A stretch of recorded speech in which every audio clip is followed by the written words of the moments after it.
Hey what's up guys, Anuj here and welcome to the DSA1 course. और आज की video में बात करने वाले हैं प्रायोरिटी क्यू के बारे में। इससे पहले हमने हीप देख लिया ठीक से, हीप की इंटरनल वर्किंग हमने देख लिया किस तरीके से काम करता है। और प्रायोरिटी क्यू बेसिकली आपका हीप के ऊपर ही काम करता है।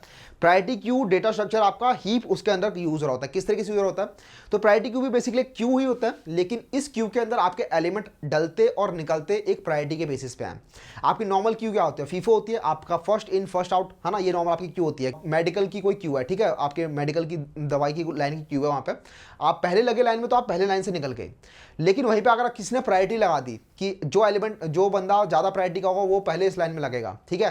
सपोज करो कोई इमरजेंसी आ गई तो उस बंदे को सबसे पहले लगाना पड़ेगा, कोई उसके बाद वाली इमरजेंसी आ गई तो उसके बाद लगना पड़ेगा, राइट। तो वहां पे एक प्रायोरिटी असाइन हो गई और उसी प्रायोरिटी से वो एलिमेंट डल रहे हैं और उसी प्रायोरिटी से वो एलिमेंट बाहर निकल रहे हैं, राइट। तो वहां पर आपके काम आती है प्रायोरिटी क्यू।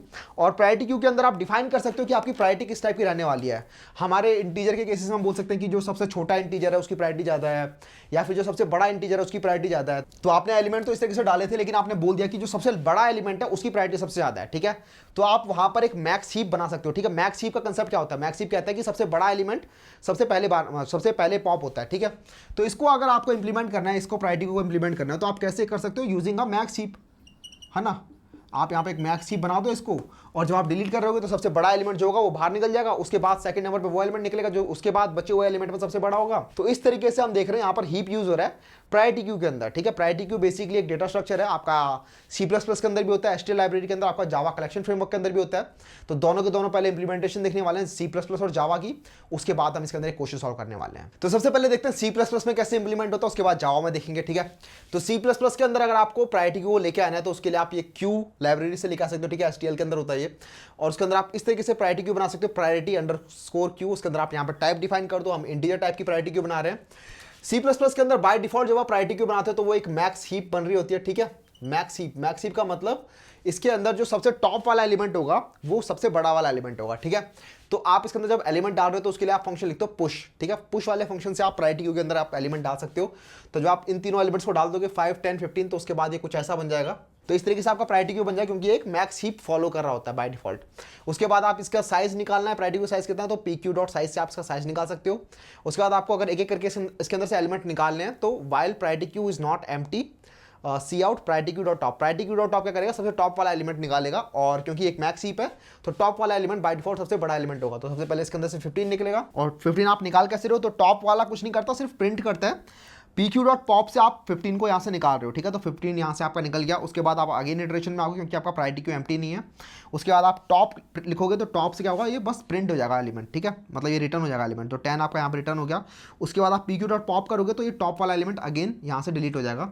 उसके बाद आपके पास बचेगा सिर्फ 5। उसके बाद आप pq.top करोगे तो टॉप के अंदर सिर्फ 5 बचा आपका, तो यहाँ पे 5 प्रिंट हो जाएगा। उसके बाद आप pq.pop करोगे तो 5 भी यहाँ पर डिलीट हो जाएगा, तो आपकी प्रायोरिटी क्यू एम्प्टी हो जाएगी। तो यहाँ पर ये आपकी कंडीशन हो जाएगी ट्रू, और आप यहाँ से बाहर निकल जाओगे। तो यहाँ पर आपका मैक्स हीप इंप्लीमेंट हो रहा था। आप चाहते हो मिन हीप इंप्लीमेंट करना, तो आप किस तरीके से कर सकते हो, आप इसके अंदर जब एलिमेंट डाल रहे हो ना तो आप उसके अंदर एलिमेंट नेगेटिव करके डालो, ठीक है। एलिमेंट को जब भी आप डाल रहे हो तो माइनस करके एलिमेंट डालो। तो pq.push करते टाइम आप सपोज करो एक फॉर लूप आपने चला रखा है, उसके अंदर आप एलिमेंट डाल रहे हो फॉर लूप के अंदर, तो आप लिख रहे हो pq.push AI, राइट। आप ऐसे करके आप एलिमेंट इसके अंदर पुश कर रहे हो।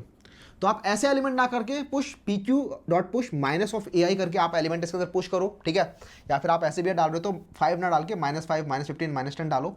तो वो आप करोगे तो बाय डिफॉल्ट, क्योंकि आपका मैक्स हीप इंप्लीमेंट हो रहा होता है, तो जो सबसे बड़ा वाला एलिमेंट होगा इस केस में सबसे बड़ा एलिमेंट होगा -5, ठीक है। तो -5 अपना सबसे ऊपर चला जाएगा। उसके बाद ये सब उसको -15 और ये -10 है। इस तरीके से आपका कुछ इंप्लीमेंट हो जाएगा ये। उसके बाद जब आप इसमें से पॉप करोगे ना, तो पॉप करते टाइम भी जब आपकी जो वैल्यू रिटर्न हो रही है पॉप करते टॉप से जो वैल्यू आपकी रिटर्न हो रही है उसको आप नेगेटिव करके प्रिंट करते चलो, ठीक है। तो जब आपने टॉप लिखा तो टॉप ना प्रिंट करके -pq.top प्रिंट कर लो। तो जो सबसे टॉप वाला एलिमेंट होगा वो -5, जब आपने प्रिंट किया तो आपने -5 को माइनस से मल्टीप्लाई कर दिया, तो अगेन ये आपका सिर्फ 5 होगा। तो आपका अब एलिमेंट जो प्रिंट होंगे 5, 10 और 15। तो एक हैक है बेसिकली, मैक्स हीप आपका C++ में बाय डिफॉल्ट हो रहा था। अगर आपको मिनी हीप करना है तो आप एलिमेंट इंसर्ट करते टाइम -1 से मल्टीप्लाई करो, और जब आप रिटर्न कर रहे हो तो उसको अगेन -1 से मल्टीप्लाई कर दोगे, तो आपका ये मिनी हीप में कन्वर्ट हो जाएगा। अब बात करते हैं जावा में किस तरीके से इंप्लीमेंट होता है। तो जावा के अंदर java.util.star के अंदर आपका बेसिकली सारे कलेक्शन फ्रेमवर्क आपको मिल जाते हैं, तो वहाँ पर आपको प्रायोरिटी क्यू भी मिल जाता है, java.util.priority queue। और ये आपका प्रायोरिटी क्यू, इस तरीके से आप एक नया ऑब्जेक्ट क्रिएट कर रहे होते हो, तो आप इंटीजर टाइप का क्रिएट कर रहे हो, ठीक है, priority queue integer equals to new priority queue. उसके अंदर आप एलिमेंट ऐड करने के लिए आप ऐड फंक्शन यूज करते हो, इससे आपके एलिमेंट ऐड हो जाते हैं इसके अंदर, और ये आपका बाय डिफॉल्ट मिन हीप बना रहा होता है, ठीक है। तो कंफ्यूज नहीं होना मैं यहाँ पे, इसके अंदर बाय डिफॉल्ट एक मिन हीप इंप्लीमेंटेशन होता है, यहाँ पर बाय डिफॉल्ट एक मैक्स हीप इंप्लीमेंटेशन होता है। तो जावा के अंदर मिन होता है, C++ के अंदर मैक्स होता है। तो यहाँ पर जब आप एलिमेंट डालोगे तो आपके इस तरीके से एलिमेंट डालेंगे, तो इस तरीके से आपके एलिमेंट डल जाएंगे। यहाँ पे 5 सबसे टॉप में है क्योंकि यहाँ पे एक मिन हीप इंप्लीमेंटेशन होती है। उसके बाद pq.size, यहाँ पे एस आउट लिखा है मैंने, system.out.println, समझ जाना। सिमिलरली यहाँ पे पब्लिक स्टैटिक वॉइड मैंने नहीं लिखा मैंने, तो कोई ये मत बोला कि भैया कहाँ गया वो सब। ओके, तो उसके बाद pq.size होता है, ये आपका बता देगा साइज कितना, तो 3 साइज है इसका। उसके बाद while pq priority queue is not empty, यहाँ पे इज एम्प्टी होता है, यहाँ पर सिंपल एम्प्टी होता है, ठीक है, ये याद रखना। उसके बाद आप यहाँ पर पीक कर सकते हो, पीक करते हो तो जो सबसे टॉप एलिमेंट होता है, जो नेक्स्ट इन लाइन है रिमूव होने के, वो आपका निकल जाएगा। ये सब आपका प्रायोरिटी क्यू वगैरह जो भी मैं समझा रहा हूँ ना, ये जावा कलेक्शन इन वन वीडियो के अंदर बहुत आराम से समझा रखा है मैंने, तो जाके एक बार वो देख लेना, उससे आपको ये जावा के अंदर कोई भी डेटा स्ट्रक्चर इंप्लीमेंट करने में दिक्कत नहीं आने वाली। मैं अगेन यहाँ पे बस रिपीट कर रहा हूँ। तो while pq is not empty, तब तक आप pq.peak करोगे तो सबसे टॉप वाला एलिमेंट आपका पीक हो जाएगा, आप उसे प्रिंट कर दोगे, ठीक है, 5 आपका प्रिंट हो गया। उसके बाद आप pq.poll करोगे तो जो सबसे टॉप एलिमेंट होगा वो डिलीट हो जाएगा इसके अंदर से। तो जैसे आपका 5 यहाँ से गया तो ये बन जाएगा आपका 10 और 15, इस तरीके से बन जाएगा। उसके बाद अगेन आप इसके पीक करोगे तो 10 पीक हो जाएगा। उसके बाद आप पोल कर दोगे तो 10 उठ जाएगा, बचेगा सिर्फ 15। और उसके बाद आप 15 को पीक करोगे, देन 15 पोल कर दोगे तो आपका प्रायोरिटी क्यू एम्प्टी हो जाएगा और आप यहाँ से बाहर निकल जाओगे। तो ये आपके बेसिक फंक्शन होते हैं यार, जो आपके most of the time use हो रहे होते हैं। अच्छा, ये मिन हीप यहाँ पे इंप्लीमेंट हो रहा होता है। अगर आप चाहते हो इसको बाय डिफॉल्ट मैक्स हीप बनाना, तो उसके लिए आपको यहाँ पर कंस्ट्रक्टर के अंदर बेसिकली एक कंपेरेटर पास करना होता है, ठीक है। कंस्ट्रक्टर के अंदर आप अगर कंपेरेटर पास कर दोगे तो ये आपका मिन हीप टू मैक्स हीप बन जाएगा। कैसे बनेगा जरा मैं एक लाइन लिख देता हूं। तो मैक्स हीप बनाने के लिए ये वाली लाइन होती है, priority queue equals to new priority queue. बस आपने क्या किया, अपने कंस्ट्रक्टर के अंदर एक कंपेरेटर पास कर दिया, कलेक्शंस डॉट रिवर्स ऑर्डर, ठीक है। तो कलेक्शन के अंदर आपकी रिवर्स ऑर्डर मिल जाता है आपको। रिवर्स ऑर्डर बेसिकली एक फंक्शन होता है जो कि आपका रिटर्न करता है कंपेरेटर, जो कि आपकी नेचुरल ऑर्डरिंग के रिवर्स ऑर्डर वाला कंपेरेटर रिटर्न करता है, ठीक है। तो नेचुरल ऑर्डरिंग इंटीजर की क्या होती है, असेंडिंग ऑर्डर में, तो उसको डिसेंडिंग ऑर्डर में कन्वर्ट कर देता है। तो इस वजह से आपका यहाँ पे एक मैक्स हीप बन रहा होता है। तो इसके अंदर जब आप एलिमेंट डालोगे आप तो 5, 15, 10 आप डालोगे इसके अंदर, लेकिन जब निकालोगे तो सबसे पहले निकलेगा आपका 15, फिर उसके बाद निकलेगा आपका 10, देन उसके बाद निकलेगा आपका 5। तो ये होता है आपका काफ़ी हैंडी होता है। तो जब आपको मैक्स हीप इंप्लीमेंट करना तो आप ऐसे ही करते हो। मिन हीप तो आपका बाय डिफॉल्ट जावा के अंदर हो रहा होता है। आपको मैंने C++ के अंदर बता दिया किस तरीके से काम कर रहा होता है। अब जरा कुछ क्वेश्चन कर लेते हैं इसके अंदर, ठीक है, जिससे कि ये सारी जो चीज़ें हमने बनाई हैं ये सब की सब इंप्लीमेंट हो रही हो। तो ये क्वेश्चन करने वाले हैं हम, which is print kth largest element in an array. तो ये वाला आपको क्वेश्चन दिया हुआ है, आपको बेसिकली गिवन एरे दिया हुआ है और उस एरे के अंदर आपको बताना है कि kth लार्जेस्ट एलिमेंट कौन सा। kth लार्जेस्ट एलिमेंट कौन सा होगा, वो एलिमेंट होगा जो कि जब आप इस एरे को सॉर्ट कर दोगे तो पीछे से kth पोजीशन पे जो एलिमेंट होगा वो इसका kth लार्जेस्ट एलिमेंट होगा। जैसे इसको मैं जरा सॉर्ट करता हूं तो ये सॉर्ट होने के बाद आपका एरे कुछ ऐसा बन जाएगा। उसमें थर्ड लार्जेस्ट एलिमेंट कौन सा होगा, तो ये होगा आपका थर्ड लार्जेस्ट एलिमेंट। ये होगा first largest element, second largest element and this will be the third largest element. तो आपको बेसिकली ये रिटर्न करना है। तो यहाँ पर आप प्रायोरिटी क्यू से इसे बहुत ईजिली सॉल्व कर सकते हो। बाकी अगर आप खुद से कुछ और तरीके से सोचोगे तो काफ़ी मुश्किल हो जाएगी, ठीक है, और एक अच्छी कॉम्प्लेक्सिटी में आएगा नहीं। यहाँ पर आपका एक बहुत ही अच्छी कॉम्प्लेक्सिटी में ये क्वेश्चन सॉल्व हो जाता है, ठीक है। तो और काफ़ी ज़्यादा फेमस क्वेश्चन है ये, ठीक है। प्रायोरिटी क्यू का जब नाम आता है तो ये वाला क्वेश्चन हमेशा ही आता है।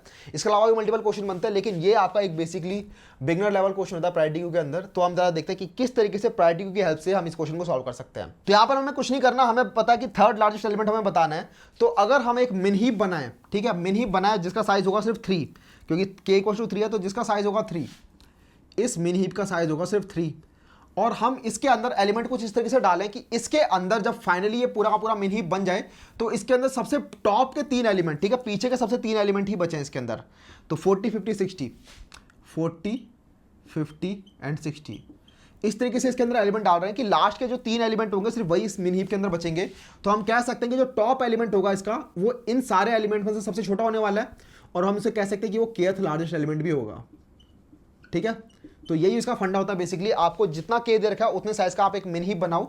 हम बनाएंगे एक मिन हीप, और उस मिन हीप को हमें इस तरीके से कंस्ट्रक्ट करना है कि इसके अंदर लास्ट के जो सॉर्टेड एरे के अंदर जो लास्ट के k एलिमेंट होने वाले हैं वही इसके अंदर बचने चाहिए, ठीक है। तो लास्ट के जो 3 एलिमेंट है वही इसके अंदर बचेंगे, और क्योंकि ये मिन हीप है तो इसके अंदर इन k एलिमेंट्स के अंदर भी जो सबसे छोटा एलिमेंट होगा वो सबसे टॉप में होगा। यहाँ पे कुछ भी हो हमें फर्क नहीं पड़ता, लेकिन ये वाला एलिमेंट जो होगा वो इन k एलिमेंट्स में से सबसे छोटा होने वाला है, ठीक है। तो लास्ट के 3 एलिमेंट में से सबसे छोटा एलिमेंट जो होगा वो होगा हमारा kth लार्जेस्ट एलिमेंट। तो बेसिकली यही फंडा होता है और इसको जरा मैं एक बार इंप्लीमेंट कर देता हूँ, कोड कर देता हूँ, तो आपको और इजीली समझ में आ जाएगा। तो सेम लॉजिक मैंने यहाँ पे कोड भी कर लिया, यहाँ पे मैंने जावा में कोड किया, लेकिन आपको सी प्लस प्लस में बता दिया किस तरीके से कोड होने वाला है, ठीक है। तो एक प्रायोरिटी क्यू बनाएंगे सबसे पहले हम एक यहाँ पर, क्योंकि हमें थर्ड लार्जेस्ट एलिमेंट बनाना है, इसीलिए हमें एक मिन हीप बनाना होगा। मिन हीप आपका जावा के अंदर बाय डिफॉल्ट प्रायोरिटी क्यू बना रहा होता है, और अगर आप सी प्लस प्लस के अंदर हो तो वहाँ पे आप -1 वगैरह करके एलिमेंट डालोगे, जो आपको मैंने ऑलरेडी बता दिया है, ठीक है। तो उस तरीके से आप एलिमेंट डालोगे तो वो आपका मिन हीप की तरह एक्ट करेगा। तो एक क्या करना है, सबसे पहले तो इसको के साइज का एक प्रायोरिटी क्यू बना लेना है हमें। तो पहले के एलिमेंट को पकड़ो, पहले 3 एलिमेंट को पकड़ो और इनको एक प्रायोरिटी क्यू में डाल दो, एक मिनिमम हीप में डाल दो। तो 20, 10 और 60 इनको जरा डालते हैं एक मिन हीप के अंदर। तो कैसा बन जाएगा ये कुछ ऐसा सा बन जाएगा कि 10 सबसे टॉप पर रहेगा क्योंकि एक मिन हीप है, उसके बाद आप उसको 20 यहाँ पर है और 60 यहाँ पर है, इस तरीके से एक मिन हीप बन जाएगा।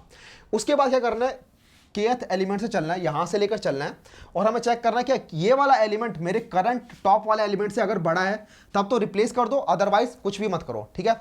तो मैं चेक करूँगा तो क्या 30 मेरा करंट वाले टॉप से बड़ा है, तो if pq.peak is less than ai, अगर मेरा करंट एलिमेंट इस pq.peak से बड़ा है तब तो इस एलिमेंट को हटाओ और इसकी जगह पे ये वाला एलिमेंट को लेके आओ, ठीक है। तो क्योंकि ये बड़ा है 10 छोटा है 30 से, ठीक है, 30 बड़ा है तो 30 यहाँ पे आएगा और 10 यहाँ से हट जाएगा। तो पहले तो इसको हम पॉप करेंगे तो सबसे टॉप वाला एलिमेंट चला जाएगा, उसके बाद 30 को लेके आएंगे और क्योंकि एक मिन हीप है तो ये मिन हीप कुछ ऐसा बन जाएगा, 20 यहाँ पे और 30 यहाँ पे। उसके बाद सिमिलरली अगेन अगले एलिमेंट को लेके आएंगे 50 को, और 50 को चेक करें क्या 50 वाला एलिमेंट इस करंट एलिमेंट से बड़ा है, तो हाँ करंट टॉप वाले एलिमेंट से बड़ा है, तो अगेन इसको हटाएंगे 20 को और 50 को लेके आएंगे। तो 50 को जब लेके आएंगे तो 30 ऊपर चला जाएगा और 50 आपका यहाँ आ जाएगा। उसके बाद अगेन इस वाले एलिमेंट पे आएंगे हम, यहाँ पे चेक करें क्या ये वाला एलिमेंट मेरे करंट टॉप वाले एलिमेंट से बड़ा है, तो हाँ ये करंट टॉप वाले एलिमेंट से बड़ा है, तो इसको भी अगेन पॉप कर देंगे और इसकी जगह पे 40 को लेके आएंगे। तो ये जब पॉप होगा तो 40 आपका यहाँ आ जाएगा और 50 आपका यहीं के यहीं रहेगा। तो अब ये 3 एलिमेंट बचेंगे इसके अंदर, जब आपने पूरा का पूरा ट्रैवर्स कर लिया ये एरे, और 3 साइज का हमें बनाना था, और हम कह सकते हैं कि जो सबसे टॉप वाला एलिमेंट होगा क्योंकि आपका 40, देखो ना 40 आपका टॉप एलिमेंट है, वो इसके अंदर kth लार्जेस्ट एलिमेंट होने वाला है, तो ये आप यहाँ से एलिमेंट रिटर्न कर दोगे, ठीक है। तो इस तरीके से आपका kth लार्जेस्ट एलिमेंट काम करता है। लेकिन सपोज करो क्वेश्चन आ गया आपका kth मिनिमम एलिमेंट, ठीक है, kth मिनिमम एलिमेंट बताना है, मतलब जब आप इस एरे को सॉर्ट कर दोगे तो शुरुआत से kth एलिमेंट कौन सा रहने वाला है वो आपको बताना है। तो वो आप कैसे कर सकते हो, तो उसको करने के लिए भी सेम टेक्निक है यार उस टाइम पे, लेकिन आपको यहाँ पर ना मिन हीप नहीं बनाना, उस टाइम पे आप एक मैक्स हीप बनाना अगेन के साइज का, और उसके अंदर आप एलिमेंट्स डालते चलना, पहले तो के एलिमेंट्स डाल देना उस मैक्स हीप के अंदर, ठीक है। और उसके बाद उस मैक्स हीप के अंदर आप आगे चेक करना कि क्या ये वाला एलिमेंट मेरे करंट टॉप वाले एलिमेंट से छोटा है, अगर छोटा है तभी इसको डालना, अदरवाइज मत डालना। तो इससे क्या होगा, जब आपका पूरा का पूरा ये के साइज का एक मैक्स हीप बन जाएगा तो उसके अंदर आपके शुरुआत के जब एरे सॉर्ट होगा तो शुरुआत के एलिमेंट्स बचेंगे, और क्योंकि ये मैक्स हीप है तो टॉप वाला एलिमेंट उन शुरुआत के एलिमेंट के अंदर जो सबसे बड़ा एलिमेंट होगा वो आपको टॉप पे मिलेगा और वो आप यहाँ से रिटर्न कर सकते हो। तो उस केस में आपको, तो जब आपको kth मिनिमम एलिमेंट बनाना है तो आपको मैक्स हीप इंप्लीमेंट करना है, और kth लार्जेस्ट एलिमेंट बनाना है तो आपको एक मिन हीप इंप्लीमेंट करना है, ऑपोजिट हो जाता है। इस तरीके से याद कर सकते हो आप चाहो तो ये हो गया आपका यहाँ पर ये वाला क्वेश्चन डन, ठीक है। आई होप आप लोगों को समझ में आ गया किस तरीके से इंप्लीमेंट होता है। आप लोगों को इसकी इंप्लीमेंटेशन जावा सी प्लस प्लस की दोनों आपको डिस्क्रिप्शन में मिल जाएगी। इसके साथ ही चलते हैं, इस वीडियो के अंदर इतना ही था, इसके बाद प्रैक्टिकल कुछ और अच्छे क्वेश्चन देख रहे होंगे हम नेक्स्ट वीडियो के अंदर। ये वाली वीडियो पसंद आए तो जरूर लाइक कर देना, साथ ही साथ कर देना चैनल को सब्सक्राइब। मैं मिलूंगा आप लोगों से नेक्स्ट वीडियो में, चलते हैं, बाय बाय।